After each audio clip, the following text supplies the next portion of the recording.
الحمدللہ رب العالمین والصلاة والسلام علی سید المرسلین اما بعد فاعوذ باللہ من الشیطان الرجیم بسم اللہ الرحمن الرحیم۔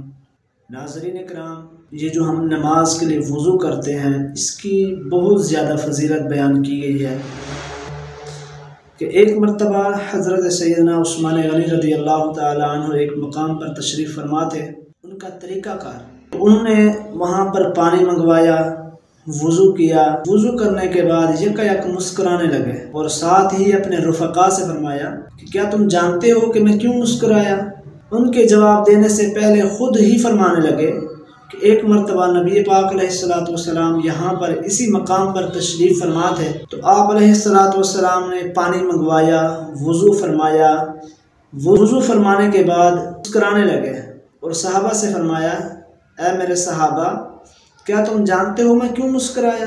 صحابہ نے عرض کی یا رسول اللہ صلی اللہ علیہ وآلہ وسلم اللہ اعلم و رسول، یعنی اللہ ہی بہتر جانتا ہے اور اس کے رسول ہی بہتر جانتے ہیں کہ آپ کے مسکرانے میں کیا حکمت تھی۔ تو نبی پاک علیہ الصلوۃ والسلام نے ارشاد فرمایا جب بندہ وضو کرتا ہے، ہاتھ دھوتا ہے کہ ہاتھوں کے گناہ جھڑ جاتے ہیں، اسی طرح جب وہ چہرہ دھوتا ہے تو چہرے کے گناہ جھڑ جاتے ہیں، جب بندہ سر کا مسح کرتا ہے تو اس کے سر کے گناہ جھڑ جاتے ہیں، جب پاؤں دھوتا ہے اس کے پاؤں کے گناہ جھڑ جاتے ہیں۔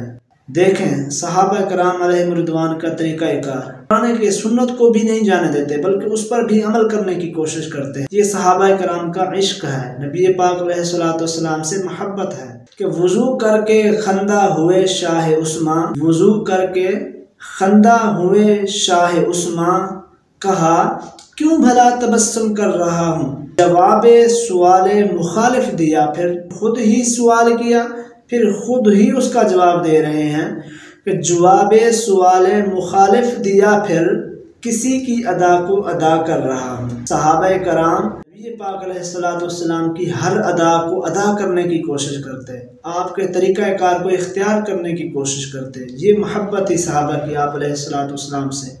اللہ پاک حضور کے صدقے، صحابہ کے صدقے ہمیں بھی اپنے پیارے آقا محمد مصطفیٰ صلی اللہ تعالی علیہ وآلہ وسلم کی سچی پکی محبت نصیب فرمائے، نبی پاک علیہ الصلوۃ والسلام کی تعلیمات پر، احکام پر عمل کرنے کی توفیق نصیب فرمائے۔ آمین بجاہ النبی الامین صلی اللہ تعالی علیہ وسلم۔